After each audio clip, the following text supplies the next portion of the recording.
Next Chapter Podcasts.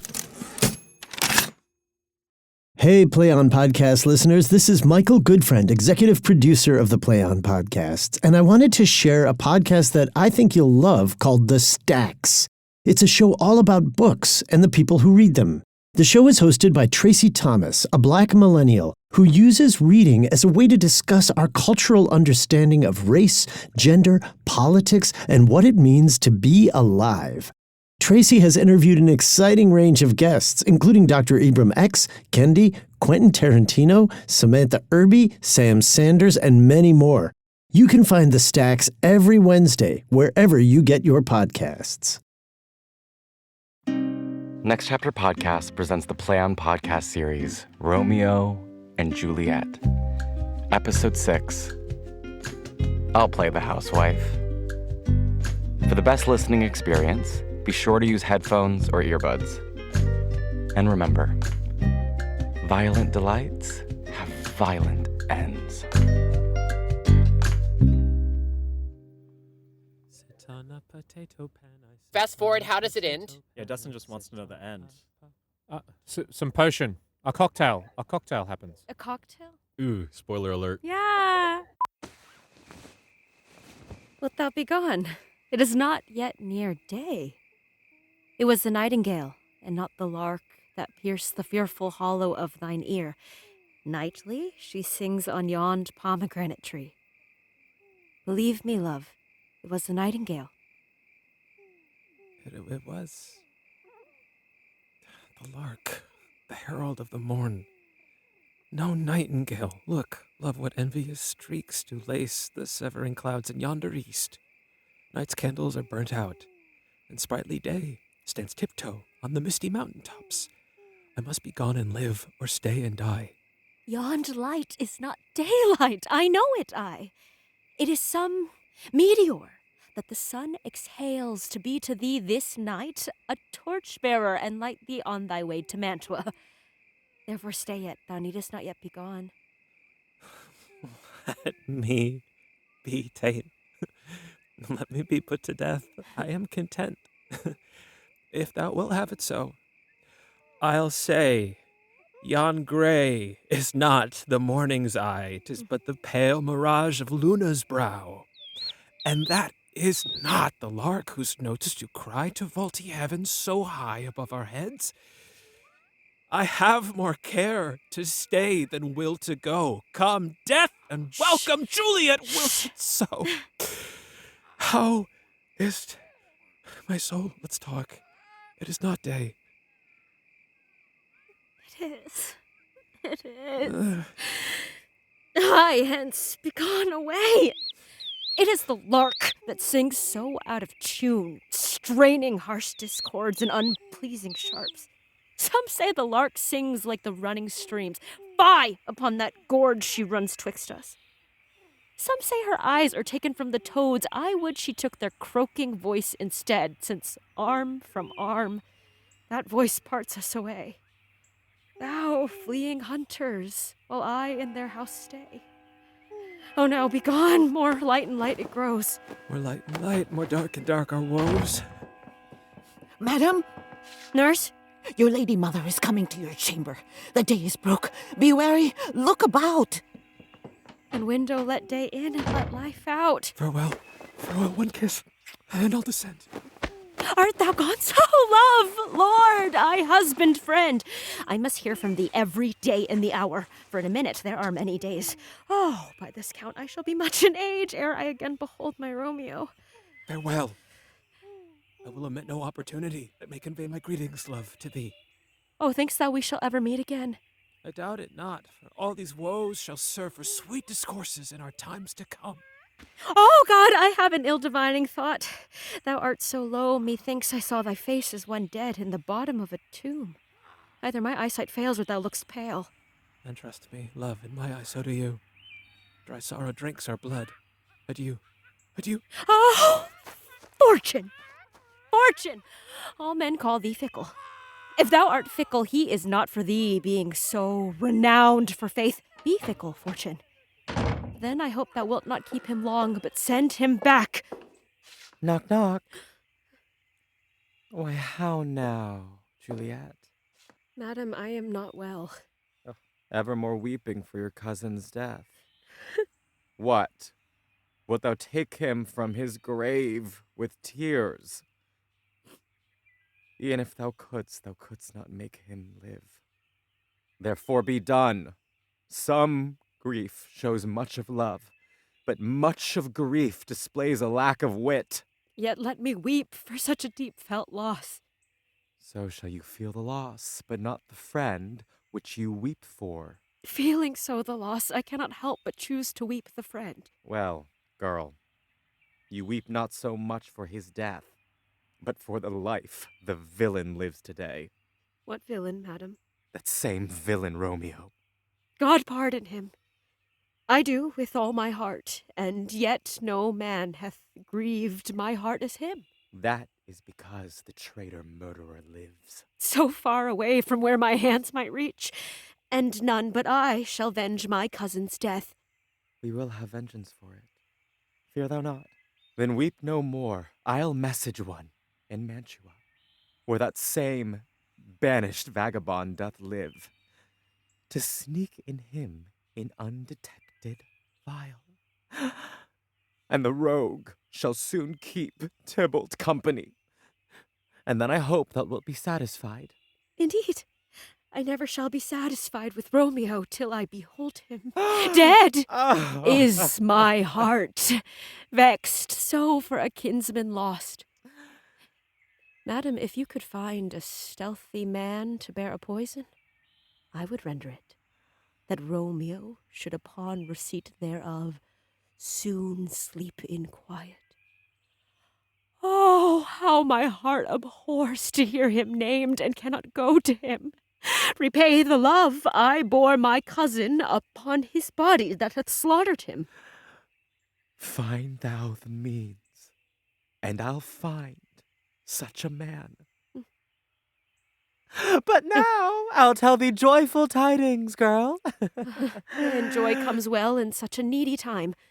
What are they, I beseech your ladyship? Well, thou hast a caring father, child. One who, to lift thee from thy heaviness, hath sprung upon us sudden day of joy that thou expects not, nor one I looked for. Madam, how fortunate. What day is that? Mary, my child, early next Thursday morn, the gallant, young, and noble gentleman, the County Paris at St. Peter's Church, shall happily make thee there a joyful bride. Now by St. Peter's Church, and Peter too, he shall not make me there a joyful bride. I wonder at this haste that I must wed before the man would even come to woo. I pray you, tell my lord and father, madam, I will not marry yet. And when I do, I swear it shall be Romeo, whom you know I hate, rather than Paris. These are news indeed. Here comes your father. Tell him so yourself, and see how he will take to what you spake. Art thou a fountain, girl? Art still in tears? This storm must smooth, or else will overturn thy tempest-tossed body. How now, wife? Have you delivered to her our decree? Aye, sir, but she will not. She gives you thanks. I would the fool were married to her grave. Soft, take me with you. Take me with you, wife. How will she not? Does she not give us thanks? Is she not thrilled? Does she not see how blessed, unworthy as she is, that we have found so worthy a gentleman to be her bride? Not thrilled you have, but thankful that you have. Thrilled I can never be of what I hate, but thankful for the hated act meant for love. How? Chopped logic? What is this? Thrilled, and I thank you, and I thank you not, and yet not thrilled? Spoiled minion, you.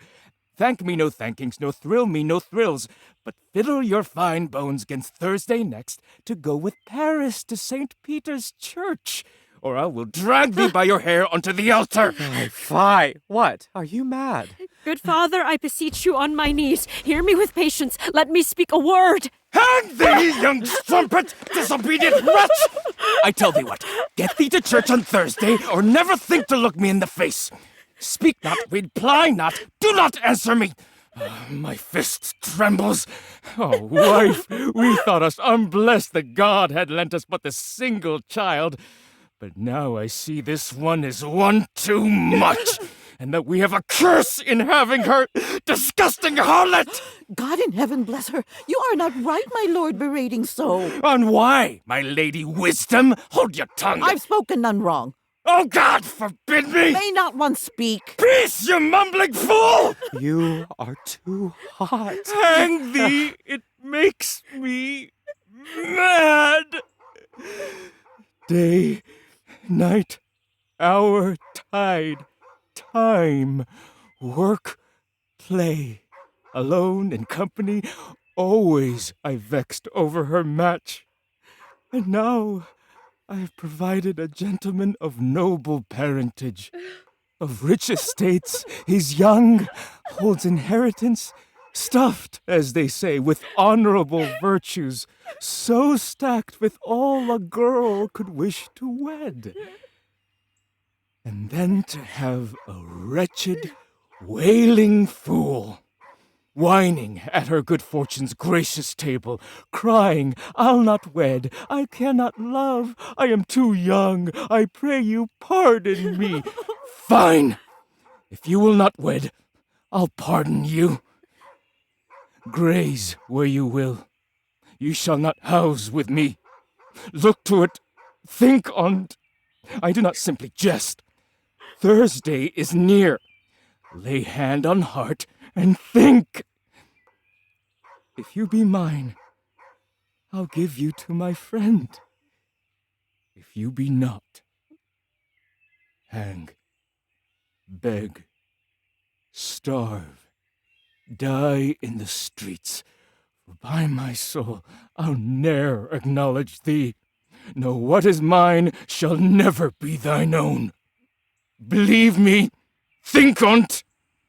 I'll not turn these thoughts.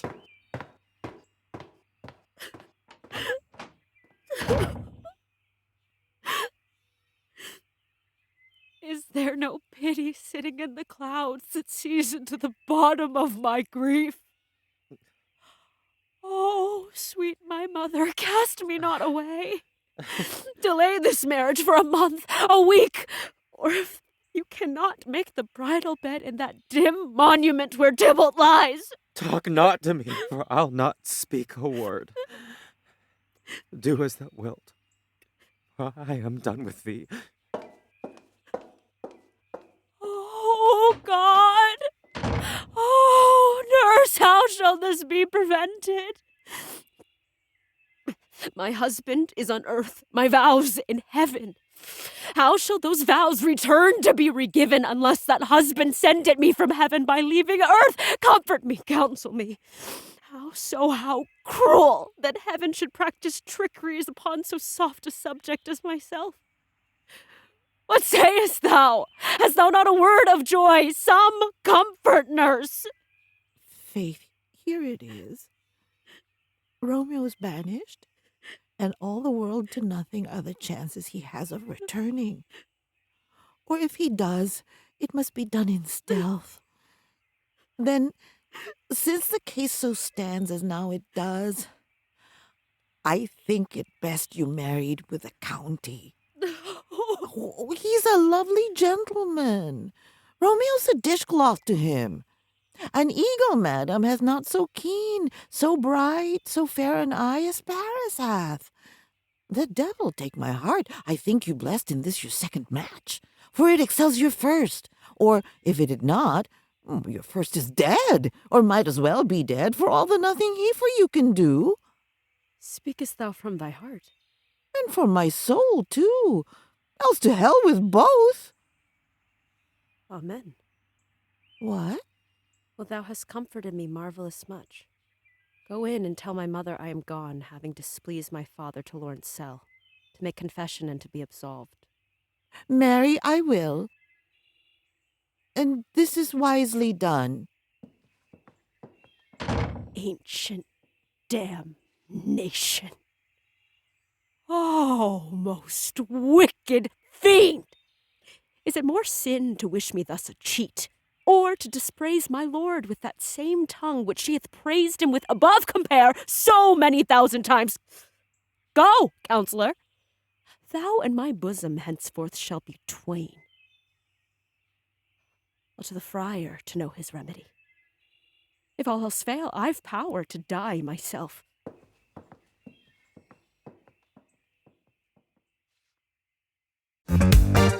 Hi, this is Sally Kate Holmes, Managing Director of Next Chapter Podcasts, here to tell you about a pretty cool new offering from our friends at Apollo Podcasts. You can now find the Play On podcasts on Apollo Plus, a creator-owned platform where every subscriber helps audio fiction creators such as us. You can listen ad-free, early access to exclusives, behind-the-scenes supercuts, and more on Apollo Plus. On top of all that, 70% of the revenue on Apollo Plus goes directly to creators. Join Apollo Plus through the Apollo Podcasts app or by going to apollopods.com.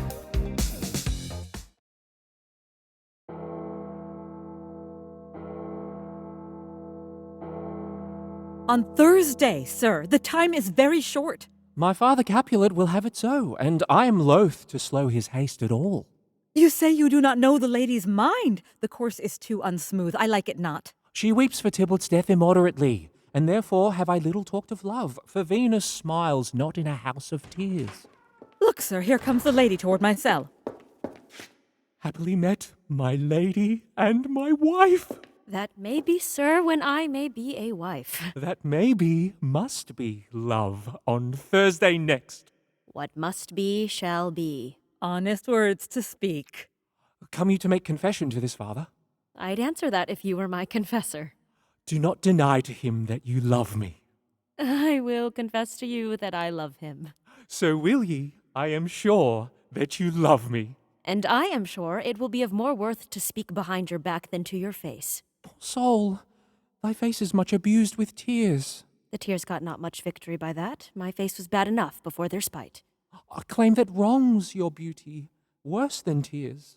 It is no slander, sir, if it is the truth, and what I spake it to my face.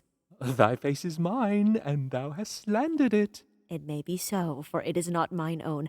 Are you at leisure, Holy Father, now, or shall I come to you at evening mass? I am at leisure now, my solemn daughter. My lord, we must now ask for time alone. God forbid that I disturb devotion. Juliet, on Thursday morning will I arouse ye. Till then, adieu, and keep this holy kiss.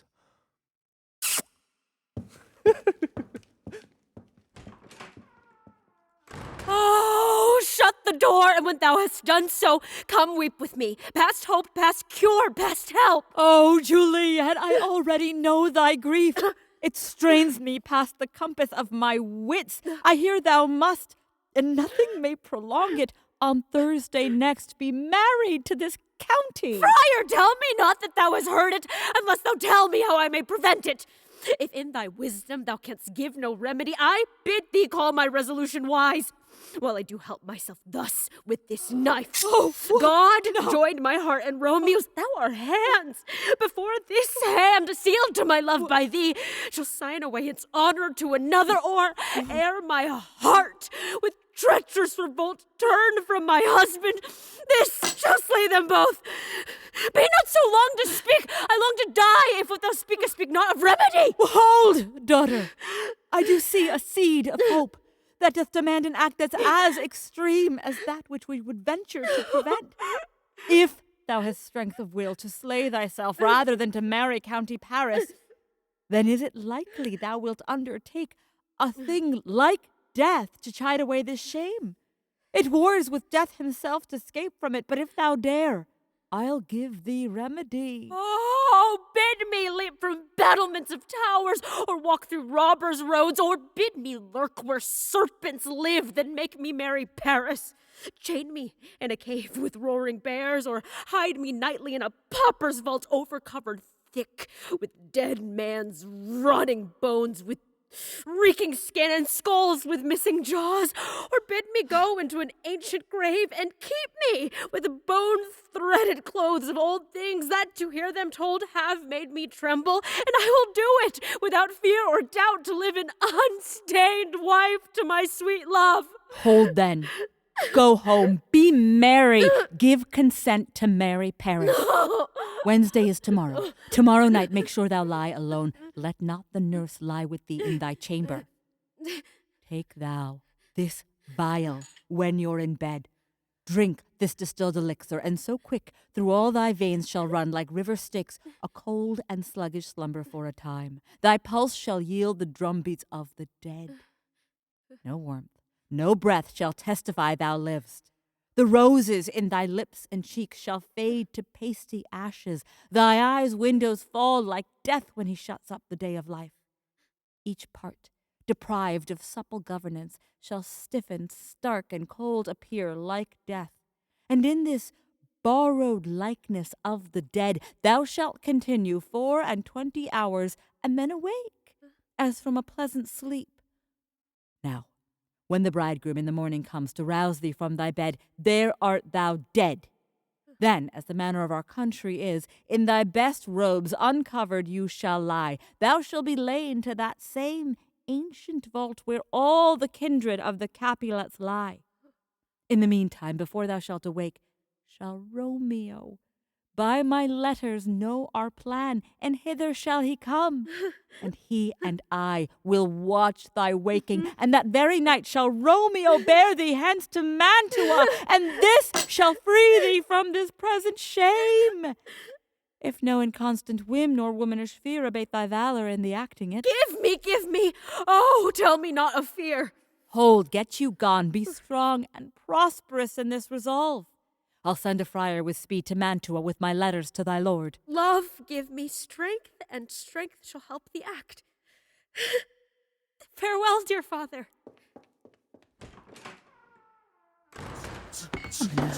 Invite all guests on this list are writ. And syrup, go hire me 20 cunning cooks. You shall have the best, sir, 'cause I'll put 'em all to the finger-licking test. How canst thou test them so? Easy, sir. A cook that won't lick his own fingers don't like his own taste, so no licking, no hiring. Go, be gone. We shall be unprepared much for this time. What, is my daughter gone to Friar Lawrence? Aye, she has. Well, he may chance to do some good on her. A peevish, stubborn harlotry it is. Look! There she comes from church with merry look. Clang, clang, clang, clang. How now, my headstrong? Where have you been wandering? Where I've been taught to quick repent the sin of disobedient opposition to you and your commands, and am advised by holy Lawrence to fall prostrate here to beg your pardon. Pardon, I beseech you. Henceforward I am ever ruled by you. Send for the county. Go tell him of this. I'll have this knot knit up tomorrow morning. I met the youthful lord at Friar's cell and gave him what might soon become a love, not stepping o'er the bounds of modesty. Why, I am glad on't. This is good. Stand up. This is as it should be. Let me see. The county. I, Mary, go, I say, and fetch him hither. Now, before God, this reverend holy friar, our whole city is much obliged to him. Nurse, will you go with me into my closet to help me choose the needed ornaments that you think fit to furnish me tomorrow? No, not till Thursday. There is time enough. Go, nurse, go with her. We'll to church tomorrow. We shall be rushed to meet our preparation. 'Tis now near night. Ah, tush, I will stir about, and all things shall be well. I warrant thee, wife. Go thou to Juliet, help adorn our child. I'll not to bed tonight. Let me alone.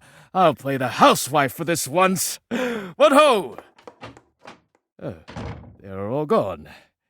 Well, I will walk myself to County Paris to prepare him up against tomorrow.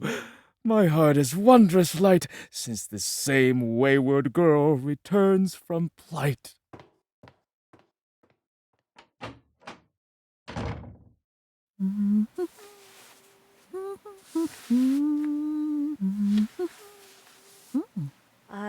those attires fit best.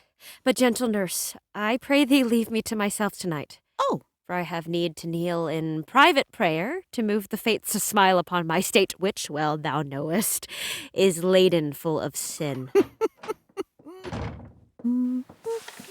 Knock, knock. What? Are you busy, ho? Need you my help? No, madam, we have culled such necessaries that well befit our circumstance tomorrow. So please you, let me now be left alone. And let the nurse this night sit up with you. For I'm sure you have your hands all full in this so sudden business. Good night. Get thee to bed and rest, for thou hast need. Farewell. God knows when we shall meet again. A faint, cold fear thrills through my witless veins. It almost freezes up the heat of life. I will call them back again to comfort me. Nurse! But what could she do here? My dismal scene, I need to act alone. Come, potion. What if this mixture does not work at all? Shall I be married then tomorrow morning? No, no. This dagger shall forbid it. Lie thou there. What if the friar hath cunningly dispensed a poison in my hands to have me dead, lest in this marriage he should be dishonored because he married me before to Romeo? I fear it is, yet it cannot be true, for he hath always proved a holy man. What if, when I am laid into the tomb, I wake before the time Romeo come to redeem me? There's a fearful thought. Shall I not then be stifled in the vault, whose shielded mouth no healthy air breathes in, and there die strangled ere my Romeo comes? Or, if I live, how shall I reconcile my waking breath with frigid dews of death together in the terror of the place, shut up therein an ancient receptacle wherein the bones of all my ancestors are packed from since the many hundred years where bloody Tybalt, yet still green in earth, lies festering in his cloak where, as they say, at some hours in the night, spirits return. Alack, alack, how long in early waking shall I bear to withstand the loathsome smells, the shrieks like mandrakes torn out of the earth? They drive the living toward madness, 'tis said.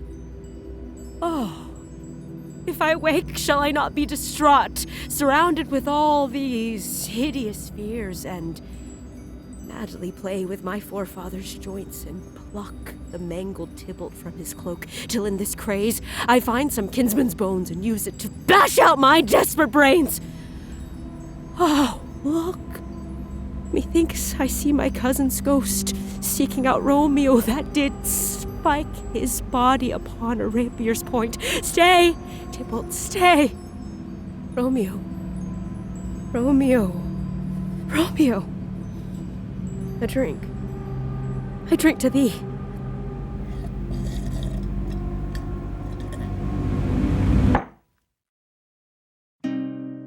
Next Chapter Podcast presents the Natco and Two River Theater production of Romeo and Juliet, written by William Shakespeare, and translated into modern English verse by Hansel Jung. The Play On Podcast series, Romeo and Juliet, is directed by Dustin Wills. Radio play by Catherine Eaton, with additional contributions by Liana Keys.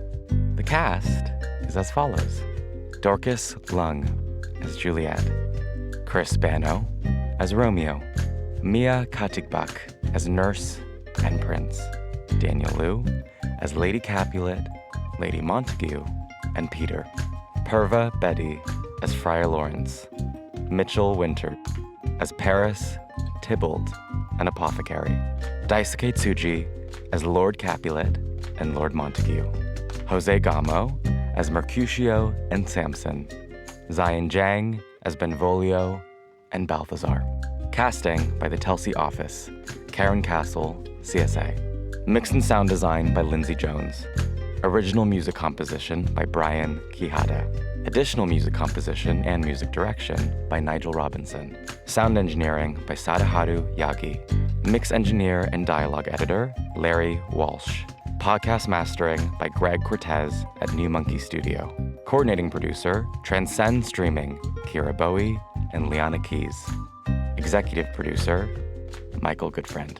The managing director of business operations and partnerships at Next Chapter Podcasts is Sally Cade Holmes. The Play On Podcast series, Romeo and Juliet, is produced by Next Chapter Podcasts and is made possible by the generous support of the Hits Foundation. Visit ncpodcast.com for more about the Play On Podcast series. Visit playonshakespeare.org for more about Play On Shakespeare. Subscribe to Play On Premium on Apollo Plus for ad-free episodes. And join our Patreon for exclusive merchandise and early commercial-free releases. Go to playonpodcast.com for our bonus content, where you'll find interviews with the artists, producers, and engineers who brought it all to life. And remember, violent delights have violent ends.